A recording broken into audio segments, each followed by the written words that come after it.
Bonjour Coucou. à tous. Salut Laetitia. Salut Émilie.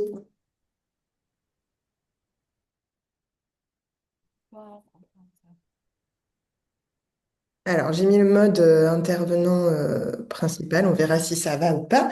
On a Alexandra qui devrait nous rejoindre.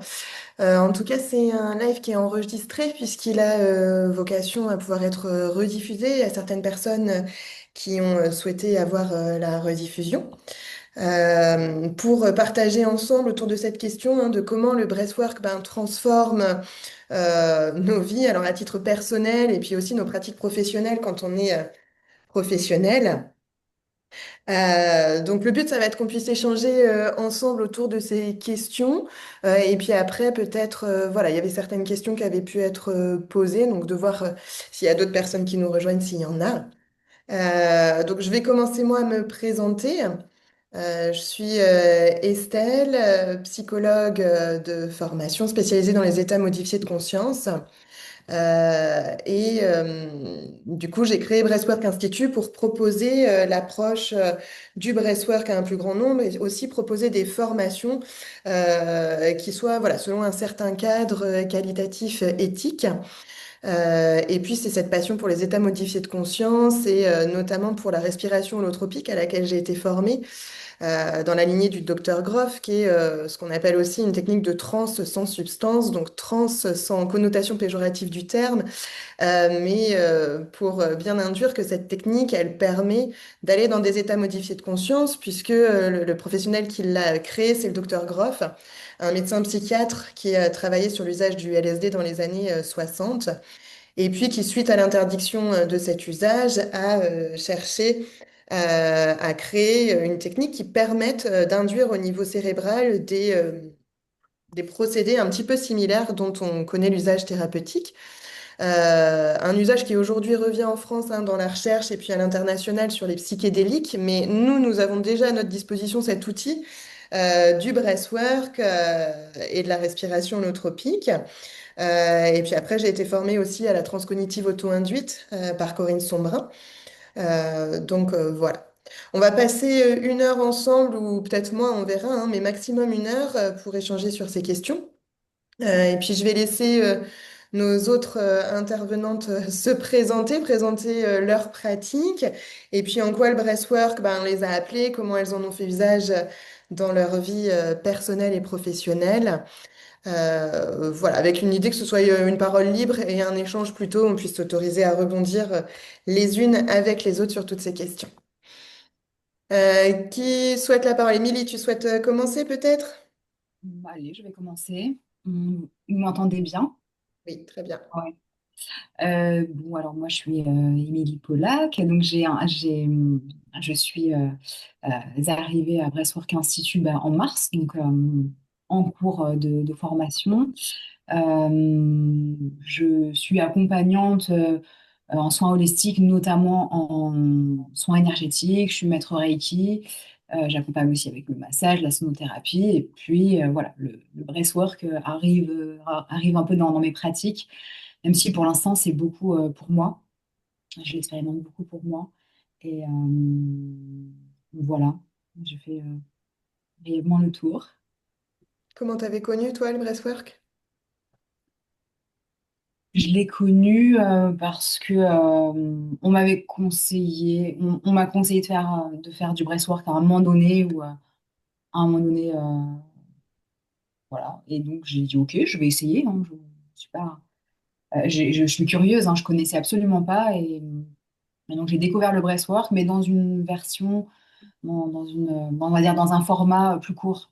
Voilà, j'avais découvert le breathwork, mais c'était de la respiration qui se faisait sur une demi-heure. Et puis après, il y avait de la relaxation, du coaching, etc. Donc, pas le breathwork, respiration holotropique à proprement parler. Mhm. C'est vrai que c'est un terme générique, breathwork, qui veut tout simplement dire travail du souffle. Donc la Ouais. difficulté, effectivement, c'est de s'y retrouver dans tout ça. Et c'est aussi pour ça que j'avais proposé Breathwork Institute pour venir regrouper en fait un peu un ensemble de pratiques. Ouais. Donc, en tout cas, on y arrive souvent pour soi, et puis après, on développe, et puis après, on a envie de se former et de transmettre. Ça, c'est souvent le chemin, ouais. Ouais, tout à fait, tout à fait. Et je viens de réaliser que je connaissais une forme aussi de breathwork, qui est la marche afghane. Mhm. Initiée à la marche afghane, et j'avais vraiment beaucoup aimé le fait de vraiment de respirer pendant le mouvement, pendant la marche. Et d'ailleurs, c'est vraiment quelque chose qui, depuis qu'on a commencé la formation, en fait, je prends un très grand plaisir vraiment à l'intégrer dans la marche, en fait, dans la marche, voilà, dans le mouvement. Ouais, ouais. Mhm. Ok, merci, Émilie. Après, je sais pas, Laetitia, peut-être, si tu veux. Je remets juste mon micro. Alors, bonsoir à tous. Moi, c'est c'est Laetitia Denis. Moi, j'accompagne depuis quasiment 10 ans maintenant. Je dirais que j'accompagne de pas mal de façons, que ce soit dans l'aspect plus thérapeutique ou holistique. Et je me suis formée au fil des années à pas mal de disciplines, notamment l'hypnose. Je suis maître Reiki aussi, la litho, l'aroma, le PNL, le coaching et le breathwork. Ça a été, je sais même pas comment l'expliquer, puisque je l'ai connu en tant que pratiquante d'abord il y a quelques années. Je l'ai découvert, j'aime bien tester un peu tout, et ça a fait un espèce de truc dans mon corps, et je me suis dit, waouh, euh, quelque chose que je n'avais jamais vécu, même en hypnose, en état modifié de conscience. Et ça a été une reconnexion à mon corps. Et depuis, j'ai eu qu'une envie, c'est de retourner. À l'époque, je vivais pas en métropole, mais de retourner chaque semaine, dès que possible, faire du breathwork. Et quand je suis rentrée, bah, j'ai cherché jusqu'à arriver jusqu'à toi. Ok, merci, Laetitia. Et Alexandra, du coup, toi, tu es là, tu as pu nous rejoindre si tu captes bien. Je crois que tu étais en déplacement. C'est bon, j'ai l'air de bien capter. En tout cas, je vous entends bien. Bonjour à tous parce que je vous ai pas vu. Enfin, je suis arrivée un peu en retard. Alors moi, je m'appelle Alexandra Verrier, je suis énergéticienne, donc je fais des soins énergétiques, du magnétisme. Je m'intéresse beaucoup et ce dont à quoi je suis en train de me former là, c'est la Kundalini parce que c'est ce qui me parle beaucoup et ça va complètement avec justement l'activation avec le breathwork, parce que du coup on peut avoir des activations de Kundalini à ces moments-là et ce qui m'intéressait c'était de pouvoir accompagner les gens qui pouvaient s'activer dans cette énergie-là et de pouvoir les accompagner correctement par la suite parce qu'on sait qu'il peut y avoir voilà, beaucoup de dégâts derrière quand c'est pas suivi et ça peut amener à des psychoses ou à beaucoup de choses qui sont pas bien comprises et du coup voilà mon objectif était là. Le breathwork pour moi je l'ai découvert lors un atelier chamanique où on nous a appris à lâcher le mental avec cette technique. Et là, je me suis dit, mais c'est magique en fait, parce que j'avais cette conscience qu'on avait tous une énergie intérieure qui nous permettait l'auto-guérison. Et en faisant les soins énergétiques, c'est top, mais je trouvais que il manquait quelque chose en fait, c'est de rendre la responsabilité aux personnes de leur propre guérison. Et du coup, voilà, le breathwork, ça m'a tout de suite parlé parce que non seulement ça parle aux personnes qui peuvent être ouvertes à l'énergétique, mais aussi à ceux qui ne sont pas du tout, parce que ça passe par de la respiration. Donc c'est simple parce que tout le monde respire, donc ça c'est hyper simple. Et puis ensuite la bande son qui nous emmène, ça permet de traverser beaucoup d'états émotionnels et de pouvoir se libérer de beaucoup de charges. Moi en tout cas je l'ai vraiment vécu comme ça m'a permis de dépasser beaucoup de blocages et beaucoup de peurs, beaucoup de traumatismes. Du coup, on se sent vachement plus léger, quoi. C'est des étapes qui sont pas spécialement faciles à vivre, mais qui sont nécessaires pour pouvoir se libérer de ces chaînes et de pouvoir avancer. Donc voilà. Et puis, bah, Breathwork Institute que tu proposes, Estelle, je trouve que c'est une forme qui est hyper appropriée. Enfin, en tout cas, moi, qui m'a parlé beaucoup parce que comme tu dis, il y a plein de formes de breathwork. Il y en a qui restent sur cette respiration holotropique et où du coup on est beaucoup dans le mental, dans le système de faut avoir un rythme respiratoire hyper important pour être dans l'hyperventilation, alors que ce que tu proposes, on voit bien que ça a été justement étudié avec les études de Corée de Sambrin, parce que il y a tout ce lâcher prise derrière, quand même vraiment dans des états de conscience modifiés qui permettent d'aller toucher profondément des zones qui ont besoin justement d'être mis en lumière pour être dépassées. Donc ouais, j'aime beaucoup l'approche qui est proposée par toi et puis l'énergie que tu y Mm. mets aussi. Mm. Bah, dans la lignée du docteur Groff, c'est la respiration holotropique. Après, moi, je suis plus sur une approche intégrative, d'où la sensibilisation à d'autres types de techniques, à d'autres types de breathwork, voire même des sensibilisations un petit peu, voilà, ce qu'on appelle la transe cognitive auto-induite, sans être vraiment dans ce registre-là. Mais du coup, l'idée, c'est plutôt d'intégrer les connaissances pour pouvoir permettre d'avoir un panel plus large de possibilités à offrir à nous-mêmes en fonction des situations. Moi, c'est ce que j'aime aussi dans le breathwork, c'est qu'il va y avoir des breathwork parfois plus doux, plus ressourçants, Mm. et parfois, à d'autres moments, il y a des choses qui ont besoin de s'évacuer, et là, on va pouvoir avoir des breathwork plus toniques, plus à type d'hyperventilation. Et puis aussi cette approche, ou en tout cas pour moi le breathwork, c'est vraiment une approche humaine où on va être dans le partage. C'est-à-dire que moi aussi, avec l'expérience que j'ai, quand j'ai des choses à évacuer ou je sens que ça peut être émotionnellement fort, je fais appel à des facilitateurs parce que c'est la présence des facilitateurs qui sécurise notre inconscient et qui nous permet d'aller plus loin dans l'exploration de ce qu'on a à vivre. Et puis moi, c'est ce que je raconte souvent, une des expériences qui m'a marqué pour moi et qui m'a amené à me former et à aller proposer cette approche, c'est une difficulté à concevoir des enfants depuis plusieurs années. Cette difficulté m'a amené à rencontrer la respiration holotropique dont on m'avait parlé. Et puis un jour, au cours d'une de ces séances, je me retrouve dans la peau d'une femme qui rentre dans son village. Son village est brûlé. Elle retrouve le corps de son enfant brûlé. Et là, je ressens voilà, l'anéantissement qu'on peut ressentir dans ce genre de situation. Et puis à la fin de la séance, cette femme, elle reprend un peu vie. Elle a un autre enfant. Et donc, quelques mois après cette séance, je tombe enceinte de mon premier fils. Et du coup, je ne sais pas ce qui a pu se passer, mais pour moi, c'est vraiment une expérience marquante, significative en breathwork où j'ai pu libérer quelque chose. Alors, certains diront, hein, c'est ce que je dis souvent, mémoire transgénérationnelle, vie antérieure, et puis d'un point de vue psychologique, on pourrait dire tout simplement que mon inconscient est venu là mettre en lumière une peur que j'avais à l'intérieur de moi qui n'était même pas en fait consciente. Et donc c'est cette libération, en tout cas ce lien que je fais avec une libération là qui a pu se faire, qui n'était pas forcément un trauma conscient dans cette vie d'aujourd'hui, mais qui pour moi est venu libérer quelque chose. Et ça fait partie un petit peu de la magie du breathwork où en fait notre processus intérieur, il va nous guider là où on a besoin d'être guidé, même si parfois ça passe par des détours ou des chemins qu'on ne comprend pas toujours.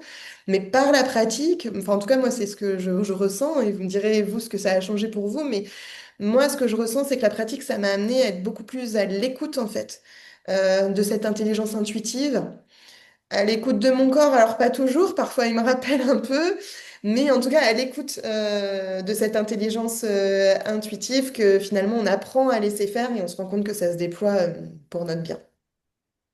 Je sais pas si vous aviez des expériences comme ça. Alors après, c'est personnel, hein, on n'est pas obligé de tout partager, mais voilà, de choses qui peuvent se libérer et qui engendrent des changements en fait profonds.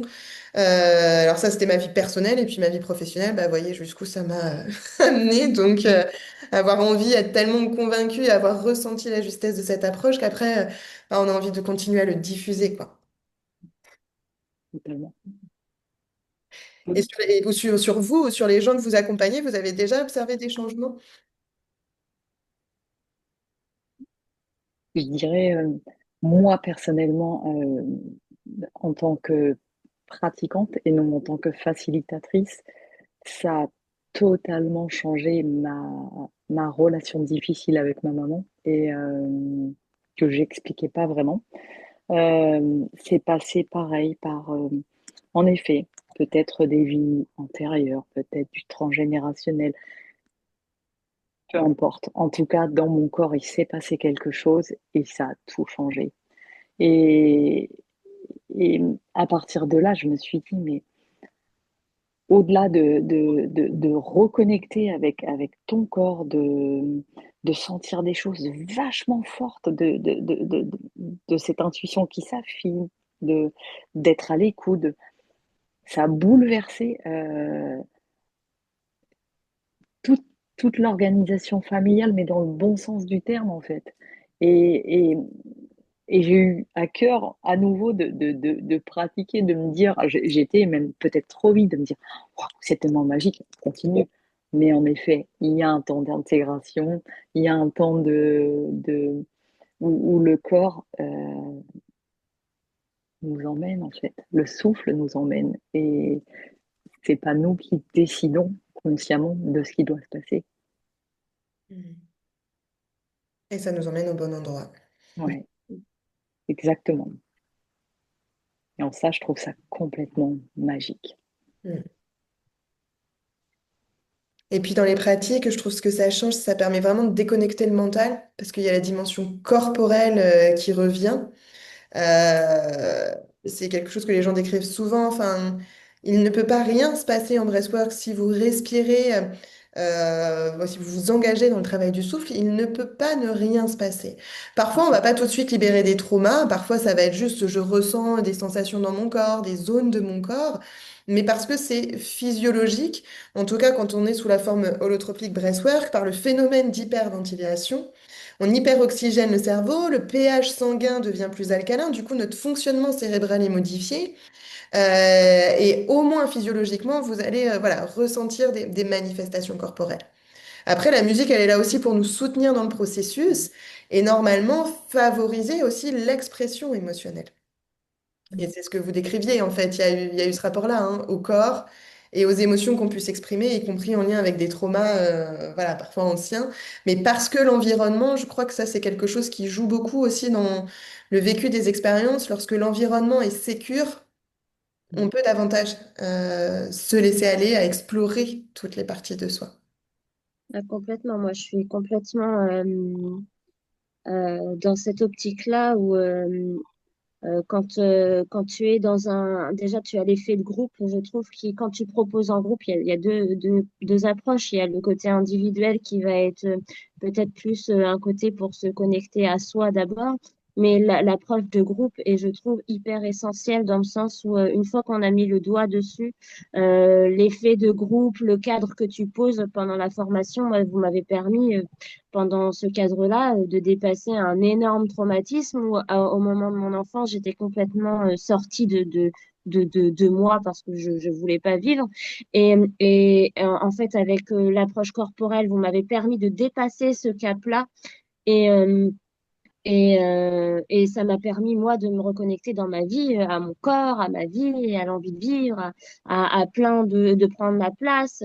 Donc, c'est toujours tout un processus, mais il y a quand même eu voilà, des gros passages qui ont permis. Et ça, je pense que déjà, sans le cadre sécure, je l'aurais pas fait. Donc, toute seule chez moi, je l'aurais jamais dépassé parce que j'aurais jamais été toucher cette zone-là.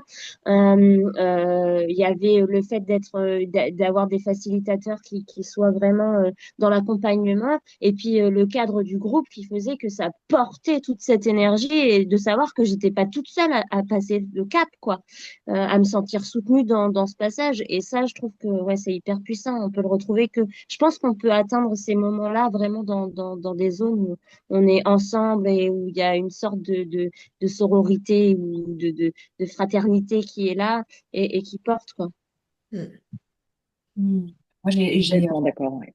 j'ai vu une vraie différence aussi. Euh, je te rejoins, Alexandra, dans le contexte, dans ce qui a été posé, dans voilà, comment on prépare, comment c'est posé. Et puis ensuite, bah, l'énergie du groupe. Enfin, ça a été vraiment pour deux expériences qui n'avaient rien à voir pour moi. Et effectivement, on peut vraiment aller, si on se l'autorise, aller loin en soi-même et aller libérer des choses. C'est très puissant, c'est vrai.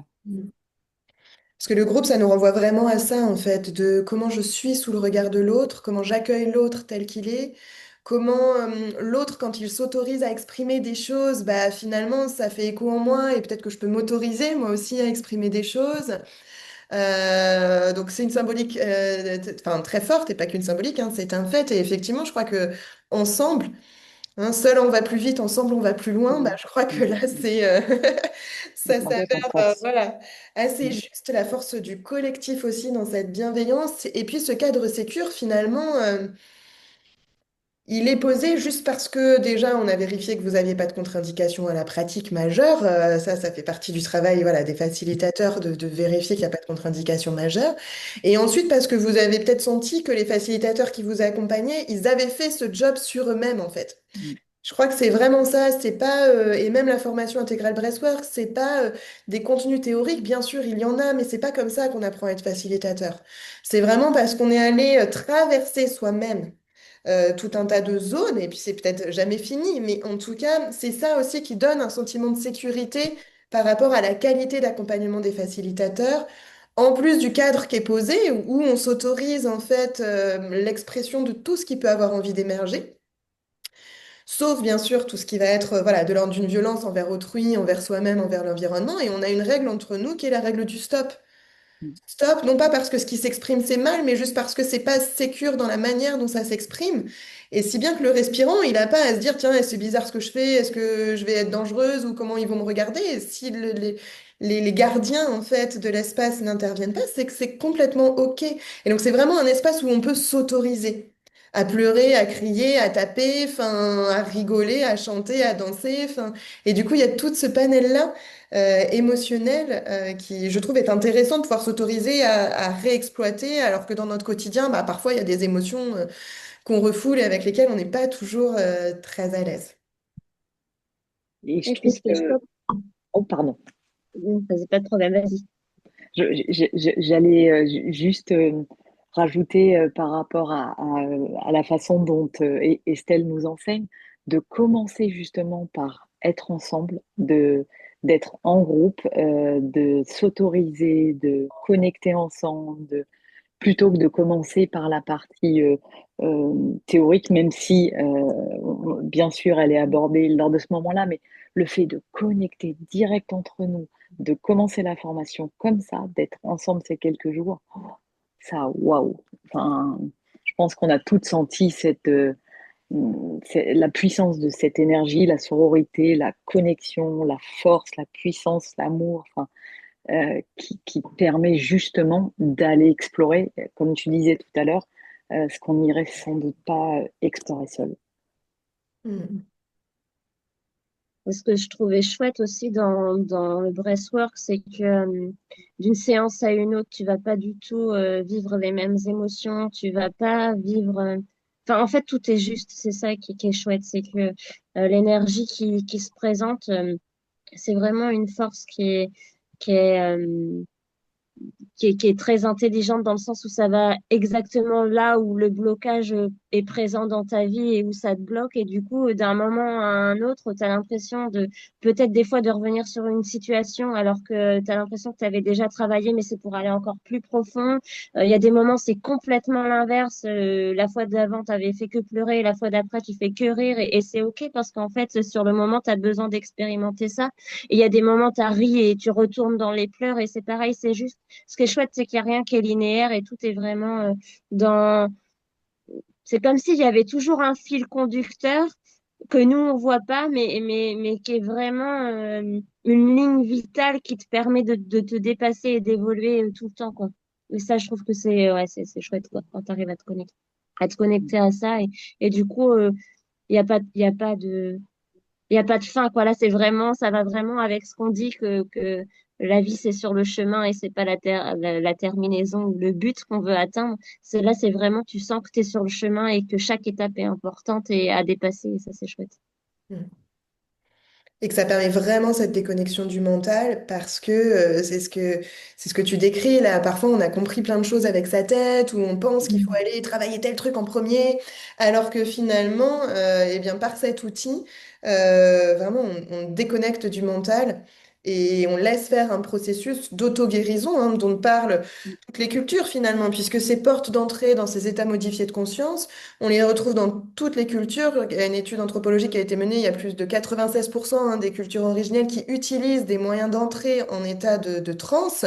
Donc que ce soit le souffle, que ce soit la musique, que ce soit les Dervish Turner, le jeûne, les huttes de sudation, les plantes.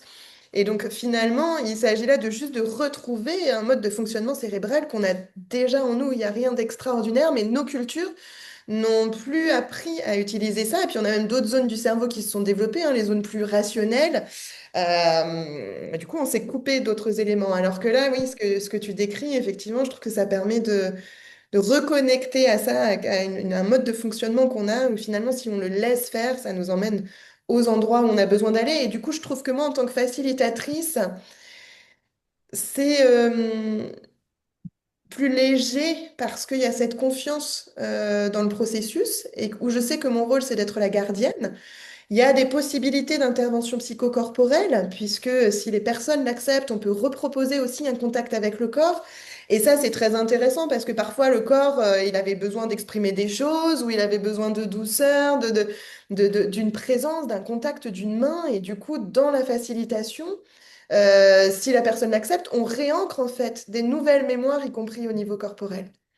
Et donc moi, en tant que facilitatrice, je trouve que c'est plus fluide pour moi et plus holistique, enfin plus intégratif aussi que juste la composante psychologique que j'avais jusqu'alors, où ben oui, c'est bien de comprendre les choses et on peut agir au niveau psychologique, mais ben, je rencontrais plein de gens qui étaient bloqués là-dedans en fait.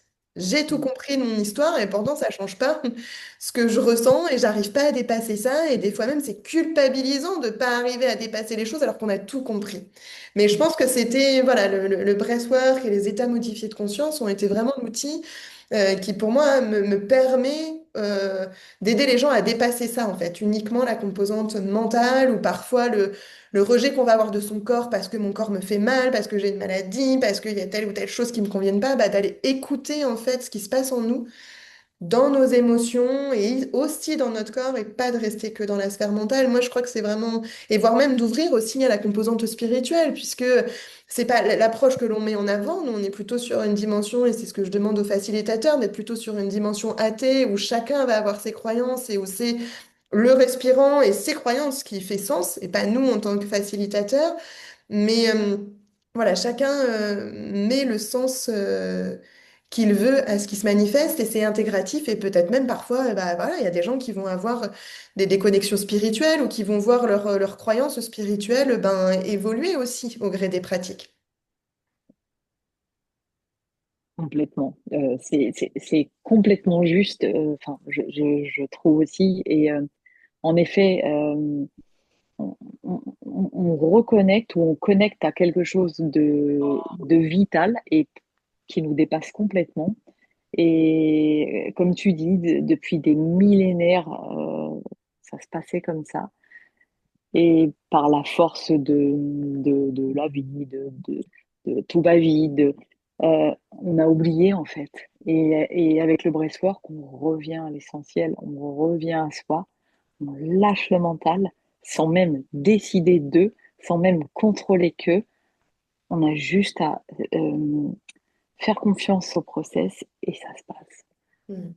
Et d'avoir, comme tu dis, une gardienne, un gardien, enfin une facilitatrice à côté de nous, de savoir qu'elle va pouvoir apposer une main, si c'est OK, apporter de la résistance, comme on a pu le faire avec un pouce, hein, enfin, ça décuple complètement en fait le vécu, les sensations, l'autorisation. Enfin, moi, je l'ai vécu totalement comme ça dans les deux sens, dans le sens où j'apprenais et dans le sens où je le vivais. Je trouvais ça magique. Moi, je l'avais pas connu avec quelqu'un qui t'accompagne vraiment, quelqu'un qui accompagne tout le groupe, mais pas comme toi tu le proposes.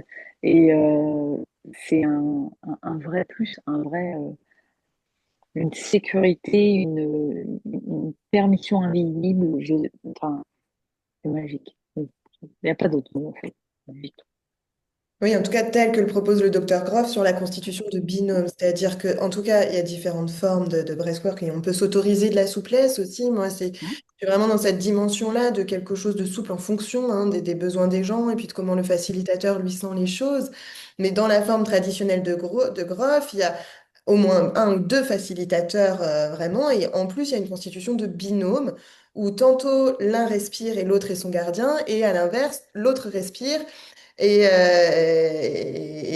celui qui respirait en première intention devient son accompagnant. Donc il y a vraiment cette réciprocité avec un gardien spécifique, rien que pour la personne, tout le temps de sa respiration.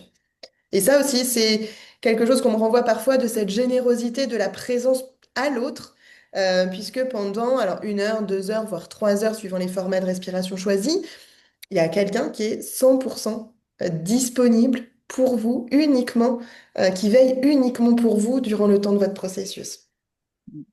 Ouais, cette forme-là, moi, ce que j'aime beaucoup dans ce que tu apportes dans cette pratique-là, c'est que des fois, bon, moi, je sais que la première que tu avais proposée où j'étais venue, je m'étais dit, ah, mais en gros, je vais passer une demi-journée où je vais pas faire de respiration.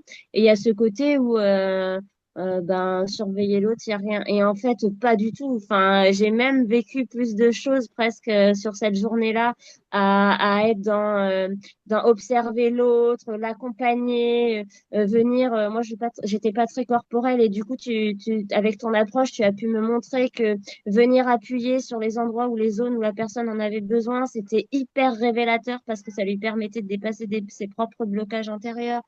Et, ou même apporter de la douceur parce qu'on est quand même dans une société, enfin en tout cas dans moi, dans la perception que j'en ai et de ce que je vis, c'est qu'on est dans une société où on se touche pas trop. Tu vas dans des pays où ils se disent bonjour, les hommes ils se serrent dans les bras. Chez nous, c'est quand même voilà, il faut un temps d'adaptation pour se connaître, pour faire ça. Et là, les personnes, tu les rencontres dès le matin et quand tu les accompagnes, enfin tu sens bien qu'il y a cette ouverture tellement grande du cœur parce qu'on a traversé ces moments où tu as accompagné l'autre dans un regard bienveillant et tout. Et cette approche-là, moi, je l'adore parce qu'elle vient apporter cet équilibre entre le donner et le recevoir. Et tu te rends compte que même quand tu es là juste dans un cadre pour observer et accompagner l'autre, mais tu reçois tellement que enfin, c'est juste. Et ça, c'est puissant, quoi. Et comment ça résonne en toi, tu vois, enfin, dans ce qui se passe pour l'autre. Parfois, il y a des résonances et des fois, on voit des accompagnants bah, qui pleurent parce que ils voient ce qui est en train de se passer pour l'autre et du coup, ça résonne en eux. Et du coup, ça nous met déjà au travail, effectivement, ouais, d'être dans cette posture. Et c'est pour ça que j'y tiens beaucoup, même s'il y a beaucoup de gens qui sont en résistance d'aller en groupe d'aller encore plus sur des respirations plus longues. C'est voilà, parfois, enfin, il y a de la résistance face à ça, mais une fois qu'on s'est autorisé à aller dans cette forme-là, il y a un avant et un après. Quand vous voyez le groupe au début, tout le monde est fermé, inhibé, et donc après avoir partagé ça, il y a vraiment de l'authenticité et de l'humanité. À l'état pur, et je crois que c'est ce dont on a besoin aujourd'hui, hein. C'est ce que je dis de plus en plus maintenant. Je ne suis pas engagée politiquement ou autre, mais ça, c'est une forme d'engagement sociétal à moi de contribuer à diffuser cette approche-là parce que on se restaure dans nos liens d'humanité et ça c'est beau et on en a besoin, je crois, aujourd'hui. Mais à fond. Tout à l'heure, Et j'avais... Vas-y. pardon, vas-y. Ouais. Tout à l'heure, quand on parlait de la pratique, enfin de l'expérience en fait qu'on peut vivre, Laetitia, tu disais cette énergie, voilà, cette vie cette énergie qu'on ne comprend pas mais qui nous traverse et c'est un peu, bah, c'est le mouvement de la vie en fait, le mouvement permanent en fait qui est là autour de nous, en nous, etc. Et du coup qu'on vit en fait selon ce qui a besoin d'être vécu à ce moment-là et libéré, etc. Et en fait, cette expérience-là, en fait, c'est l'expérience de la non-séparation. C'est-à-dire on recontacte avec le tout, avec tout ce qu'on est. Euh, et là, ce que vous venez de dire, en fait, eh ben, c'est la même chose, mais du coup, dans le rapport humain. Et je trouve ça super beau, quoi. C'est Mm. qu'effectivement, on lève les barrières de la séparation et le fait d'être accompagnant puis accompagné, d'avoir été dans les deux rôles, du coup, ça enrichit dans les deux sens et du coup, ça rapproche, quoi. Ouais. Enfin, non, ouais, Il y a vraiment un avant-après. ouais. Enfin, je rejoins Estelle et Alexandra quand elles se disent, oh, mais il va falloir que je regarde la personne respirer, enfin que je sois là. Alors là, c'est moi qui mets les mots, mais peut-être ça va être long, il va rien se passer. Mais en fait, je la rejoins complètement quand elle dit, oh, mais il se passe tellement de choses, tu reçois en même temps toi aussi, en fait. Même quand tu accompagnes, que tu es facilitateur, enfin, facilitatrice du coup. dans ce qui se passe, je peux comprendre qu'au départ, quand on ne connaît pas du tout, on se dit, bah non, moi, je voudrais juste respirer, en fait. C'est mieux pour moi, pour respirer. J'ai peut-être pas envie d'être avec quelqu'un que je connais pas ou pas beaucoup. Mais en fait, il y a un vrai avant et un après, quoi. Mm. Mm. Magique. Et en effet, c'est reconnectons-nous sans message politique, pareil, mais on a besoin de tout ça. Et comment vous voyez-vous d'intégrer ça dans vos pratiques professionnelles? Est-ce qu'il y a du lien que vous faites, un outil complémentaire? Est-ce que du groupe, de l'individuel, c'est quoi qui vous appelle, vous, dans la pratique et après, voilà, la facilitation du breathwork? Alors moi, j'ai déjà commencé à faire des ateliers de breathwork. Moi, ce qui me parle complètement, c'est l'esprit de groupe, parce qu'on se porte et parce que vraiment, je trouve que c'est magique en fait, l'esprit de groupe. Il y a vraiment, comme tu dis, il y a des effets miroirs, il y a plein de choses qui se mettent en place. Tout le monde se porte et il suffit qu'il y en ait un qui commence à libérer ses émotions, à crier ou à pleurer, ça libère l'autre qui est à côté. Et du coup, ça, je trouve qu'il n'y a rien de tel pour déplacer déposer les armes et dépasser ces barrières. Du coup, j'ai déjà commencé à moi proposer ce genre de format et j'adore parce qu'en même temps, euh, il y a le travail qu'on fait en amont de créer sa propre playlist pour y intégrer les émotions qu'on a envie que la personne traverse, même si enfin, on y met sa petite intention dans la création de sa playlist, de là où on voudrait que les gens y puissent aller, même si on ne sait pas du tout ce qu'ils vont vivre à l'intérieur d'eux, mais il y a quand même cette intention qui est posée. Euh, et puis toutes ces phases-là que on met. Et après, pendant l'atelier de groupe, c'est de venir pouvoir accompagner, déjà de poser le cadre. Moi, j'ai clairement vu à quel point, et là, je te remercie, Estelle, de voir à quel point c'est important de poser le cadre sécuritaire. Moi, j'adore prendre ce temps d'échange où on pose le stop, l'accompagnement aux toilettes, que tout est OK, ce qui est à vivre, d'exprimer un peu tout ce que la personne peut traverser. Euh, tout ce processus-là, je trouve qu'il est hyper important et hyper intéressant parce que du coup, c'est exactement ce qui fait que la personne va s'autoriser ou pas à aller dans ses retranchements et dans ces zones qu'elle n'a pas spécialement envie d'aller traverser sur le moment. Et ensuite, le moment où tu es dans la proposition ou pas d'ailleurs de ce que la personne est en train de vivre, si tu vois qu'elle vit son processus, voilà, c'est de te connecter à ses énergies, savoir où elle en est, est-ce que c'est OK pour elle, est-ce qu'il y a besoin d'un accompagnement ou pas. Et ça, j'adore parce que pendant tout le soin, déjà, tu ressens que toi, ton énergie, elle est là et que c'est en partie toi qui active au début l'énergie du groupe avec tes intentions, avec ce que tu poses comme cadre et tout. Et ensuite, tu sens que chaque énergie, c'est comme si c'était des petites lampes qui s'allument sur chaque personne et qui commencent à s'activer, eux, pour aller traverser leur truc. Et tout ça, ça fait une émulsion. Moi, j'adore l'esprit de groupe. Alors après, pour les personnes, j'ai pas encore eu l'occasion de proposer, mais pour les personnes que je sentirais réticentes, je le proposerai aussi d'abord en individuel pour aller connecter à cette part-là, tout en lui disant que voilà, ça lui apporterait beaucoup sur le groupe. Ok. Les filles, vous vous projetez comment dans la pratique? Moi, je dirais de la même façon qu'Alexandra, dans le groupe, parce que je crois beaucoup en l'énergie du groupe et de toutes ces petites lumières qui s'allument et qui se connectent entre elles. Et que, en effet, le fait d'entendre que quelqu'un va rire, pleurer, bouger, se lever, danser, ça donne une forme d'autorisation, une forme de tu peux y aller aussi.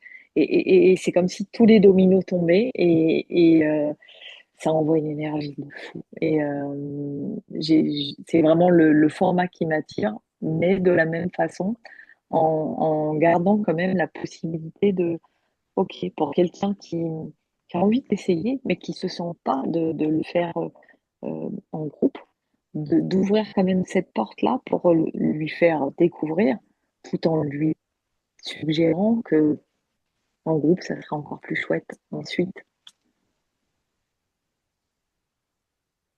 Ok. Et toi, Émilie, tu te projettes comment?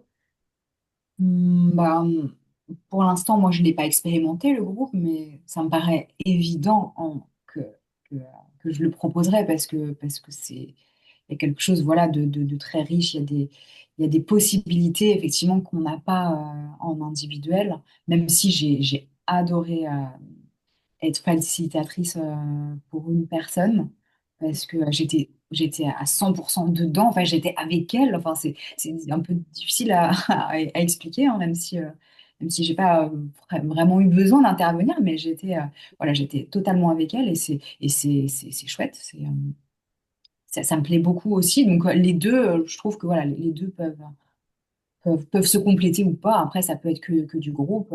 La personne que j'ai vue pour la première fois, elle avait fait du groupe auparavant. Et donc là, elle venait pour faire une séance seule.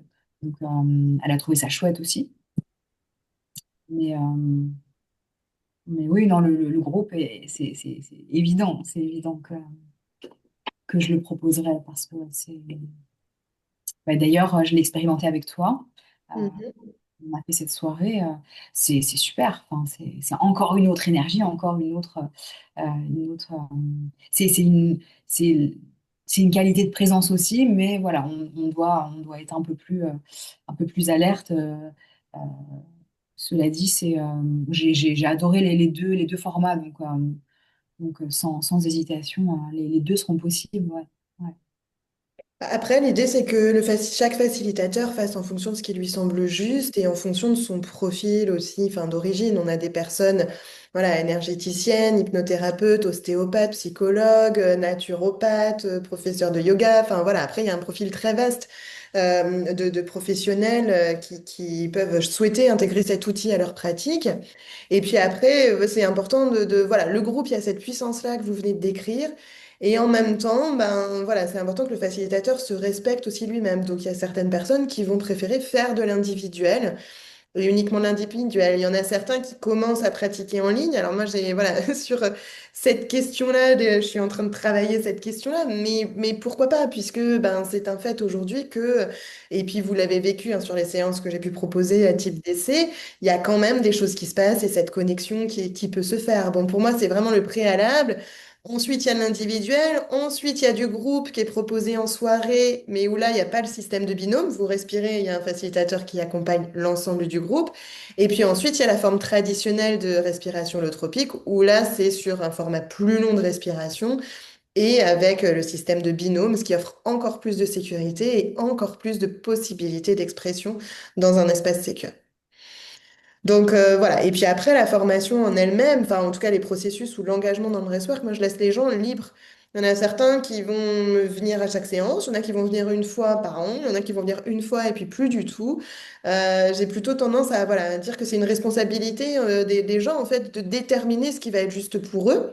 Et puis d'ailleurs moi la formation, je m'étais formée en première pour moi en fait, pour m'engager dans un processus de 2 ans à l'époque de me dire, voilà, là, ce sera un temps que je prendrai avec moi pour mon cheminement personnel et où je pourrai pas déroger parce que l'agenda est rempli d'autres choses. Donc, ça peut être aussi, voilà, un engagement dans un cheminement personnel sur un processus plus long, mais ça, c'est à chacun de prendre la responsabilité de comment il souhaite s'engager dans ce processus autour de cet outil-là, si cet outil-là lui convient.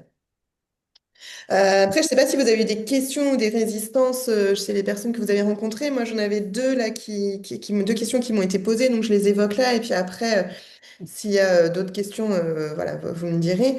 C'était la question mais finalement, respiration holotropique, c'est trop violent pour moi. J'ai l'impression que c'est trop violent pour moi. Alors, c'est vrai que, voilà, vous me direz, mais je pense que vous partagerez. Moi, respiration holotropique, c'est une forme de respiration, d'hyperventilation, certes soutenue dans le rythme, c'est ce qui est proposé. Mais en tous les cas, quand on est sur un format de 2 heures, il n'y a pas l'obligation de respirer sous cette forme-là pendant 2 heures. Donc, ça n'est violent que si on est violent envers soi-même, en fait. Et c'était mon cas sur mes premières sessions où je respirais pendant 3 heures de manière intensive, à être très très mal, mais à tenir parce qu'il fallait tenir et résister. Mais en fait, si on n'a pas ce rapport-là à soi-même, vous pouvez choisir de moduler en fait la durée de votre hyperventilation, voire même l'intensité de votre hyperventilation. Donc cette question d'une respiration qui serait trop violente, moi je ne suis pas tout à fait d'accord avec ça. C'est violent si on ne s'écoute pas et si on s'oblige à. Alors que si on est dans l'écoute et le respect de soi, ça peut amener voilà, suffisamment loin. Et puis après, il y a d'autres types de breathwork qui sont enseignés aussi hein, dans l'approche intégrale breathwork, qui vont peut-être mieux convenir à d'autres personnes. On avait testé ensemble les respirations type Wim Hof avec immersion en bain d'eau froide. Eh bien, ça peut tout à fait, c'est pas tout à fait le même état modifié de conscience, mais néanmoins, pour certaines personnes, ça va être davantage vers ce type d'approche qu'ils vont se tourner plutôt qu'une autre. Vous allez avoir des respirations de type yogique, pranayama, voilà, issu des pratiques yogiques. Bah ça, il y a certaines personnes pour qui ça peut être déjà largement suffisant en première intention. Donc voilà, moi j'aurais envie de dire quand on me pose cette question-là, de dire ben non, si vous êtes dans le respi de vous-même, en fait, c'est vous qui jaugez l'intensité de la respiration et l'engagement que vous allez mettre dans le souffle. Et à partir de ce moment-là, c'est plutôt OK. Et puis une autre question, c'était aussi pareil, j'aime pas les pratiques psychocorporelles. J'aime pas qu'on me touche, j'aime pas les pratiques psychocorporelles. Est-ce que ça veut dire que du coup, le breathwork que vous proposez et la respiration holotropique, c'est pas pour moi? Bah là, je dirais de la même manière, étant donné que dans ce cadre sécure, on pose un contrat ensemble avant la séance où on détermine bah, est-ce que c'est OK pour vous ou non d'avoir un contact corporel, ça n'est pas obligatoire. C'est une proposition qui est faite et qui ouvre un plus à la technique, mais ça n'est pas strictement obligatoire. Si la personne ne le souhaite pas, on respecte aussi ça. Et parfois, c'est aussi le fait d'être respecté pendant plusieurs séances, dans le fait qu'il n'y a pas de contact corporel qui permet à ce qu'un jour peut-être on s'autorise à accepter, voire même à demander quelque chose au niveau du corps. Je ne sais pas si vous aviez eu d'autres questions ou s'il y en a en particulier, Roland qui est là ou d'autres personnes qui auraient des questions à poser. Moi, je veux bien, j'ai pas vraiment de questions à poser, mais en fait, je découvre vraiment hein, le breathwork. J'ai eu une expérience, c'était au mois de juin, au Grand Rex, on a été voir les expériences extraordinaires. Et il y avait Suzanne Oubary, Hmm. ça vous parle forcément. Et du coup, elle a fait, alors c'était un peu sous forme de show, évidemment, parce qu'il y avait plusieurs milliers de personnes dans la salle, mais elle a fait donc un exercice. Donc je découvrais, et au bout d'un quart d'heure, à la fin, je me suis mis à fondre en larmes dans la salle, sans comprendre, mais vraiment, qu'est-ce qui avait bien pu créer ça. Hmm. Et donc ça m'a quand même scotché, quoi. Je me suis dit, c'est assez impressionnant. Voilà, donc c'est pour ça que je suis aujourd'hui curieux sur cette méthode et que je voulais participer à ce webinaire pour comprendre un peu mieux, mais donc semble-t-il c'est un peu différent parce qu'il y a effectivement techniques de groupe. Enfin, je sais pas si c'est vraiment différent d'ailleurs de cette première expérience que j'ai pu avoir, mais j'avais pas pu aller à tes séances pendant le salon du mieux-être malheureusement. Mais en tout cas, voilà, ça m'a quand même pas mal bouleversé sur le moment et je me suis dit c'est un drôle de truc quoi. Voilà. Ouais, c'est juste un drôle de truc qui permet de déconnecter le contrôle mental si tu l'acceptes, tu vois, si tu t'engages dans le souffle et que tu laisses faire le processus. Et ben, il va y avoir une levée en fait hein, de toutes les barrières qu'on se met et l'expression de ce qui a besoin de s'exprimer. Donc peut-être des fois c'est juste une émotion, parfois ça va être des souvenirs biographiques qui remontent, d'autres fois ça va être des images voilà, pour les gens qui sont visuels, d'autres personnes ça va être corporel, d'autres personnes ça va être des sentiments de connexion avec plus vaste que soi. Dans tous les cas, c'est l'état de transe en fait qui a permis là pour toi l'expression de cette émotion D'accord. par l'entrée par le biais du souffle. Après, tu vois bien, et c'est ce que disent les gens, hein, quand il y a des gens qui viennent me voir, qu'on fait juste des respirations en ligne, ils étaient tout seuls chez eux, ils ont déjà senti qu'il y avait bien des choses qui s'activaient. C'était l'exemple que tu nous donnais, Émilie.